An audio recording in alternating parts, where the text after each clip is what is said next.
ছোট্ট এই দোয়াটি যদি কোনো ব্যক্তি প্রতিদিন একবার করে পাঠ করতে পারে, ওই দিন সে ইচ্ছা করলেও কোনো পাপ করতে পারবে না। মানে পাপ করার ক্ষমতা সে হারিয়ে ফেলে, শয়তান তার কাছ থেকে অনেক দূরে চলে যায়। নবীজি বলছেন, যদি কোনো ব্যক্তি এই দোয়াটা মাত্র একবার পাঠ করে, যেদিন সে পাঠ করবে ওই দিন শয়তান চিৎকার করে কাঁদতে থাকে, চিৎকার করে আওয়াজ দিয়ে বলতে থাকে যে আজকে সারাদিন তুই আমার ওয়াসওয়াসা থেকে মুক্ত হয়ে গেলি, আমি ইচ্ছা করেও আজকে তোকে আর ধোঁকা দিতে পারবো না, তুই আজকে আর কোনো পথভ্রষ্টের কাজ করতে পারবি না, তুই সেটা আমার কাছ থেকে মুক্ত হয়ে গেলি। মানে এই দোয়াটার এতটাই পাওয়ার, এতটাই ক্ষমতা আল্লাহ পাক দিয়ে দিয়েছেন। অতএব আমরা এই দোয়াটা মুখস্থ রাখবো, ছোট্ট একটি দোয়া মুখস্থ করে প্রতিদিন আমরা তেলাওয়াত করব।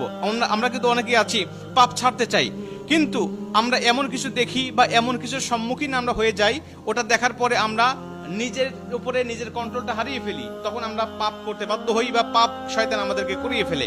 এজন্য যদি আমরা প্রতিদিন অন্তত ফজরের নামাজের পরে এই দোয়াটা যদি পাঠ করতে পারি, তাহলে আমরা কিন্তু শয়তান থেকে মুক্ত থাকবো ওই দিন সারাদিন। আর শয়তান থেকে মুক্ত থাকার কারণে আমরা ইচ্ছা করলে ওই দিন পাপ করতে পারবো না।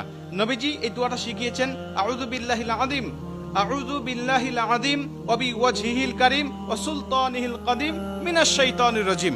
আমি আবারও দোয়াটা পাঠ করছি, যারা লিখে নিতে পারেন লিখে নেবেন, এবং প্রয়োজনে এটা ভিডিও আকারে যেহেতু এটা পাবলিশড হবে, আপনারা যারা ফেসবুকে দেখবেন আপনারা অবশ্যই এটা শেয়ার করে রেখে দিবেন টাইমলাইনে, প্রয়োজনে বারবার শুনে শুনে আপনি এটা মুখস্থ করে নেবেন। দোয়াটি হচ্ছে, আউযু বিল্লাহিল আযীম ওয়া বিওয়াজহিল কারীম ওয়া সুলতানিহিল কাদীম মিনাশ শাইতানির রাজীম।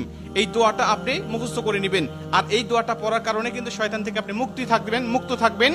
আর শয়তান যেহেতু আমাদের প্রকাশ্য শত্রু, এই শয়তান কিন্তু আমাদেরকে জাহান্নামে নেওয়ার জন্য, জান্নাত থেকে আমাদেরকে বিরত রাখার জন্য বারবার চেষ্টা করছে। আমাদের সামনে থেকে, পিছন থেকে, ডানে থেকে, বামে থেকে, সব জায়গা দিয়ে কিন্তু শয়তান আমাদেরকে ধোঁকা দেওয়ার জন্য সদা ব্যস্ততা। আল্লাহর সাথে সে চ্যালেঞ্জ করে আসছে, আল্লাহকে বলছে, আল্লাহ প্রয়োজনে তুমি জান্নাতের সংখ্যা কমিয়ে ফেলো, জাহান্নামের সংখ্যা বাড়িয়ে দাও, কারণ আমি মানুষগুলোকে যেভাবে ধোঁকা দেব, এই ধোঁকায় সে বোকা হয়ে তোমার ইবাদত আর গোলামি সে করবে না, সে নিঃসন্দেহে পথভ্রষ্ট হয়ে যাবে।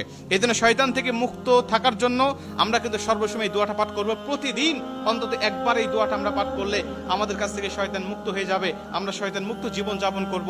আর আমাকে যদি শয়তান ওয়াসওয়াসা না দেয়, ওই দিন কিন্তু আমি পাপ করতে পারবো না, ইচ্ছা করলে পাপের কোনো কথাই আমার মধ্যে আসবে না।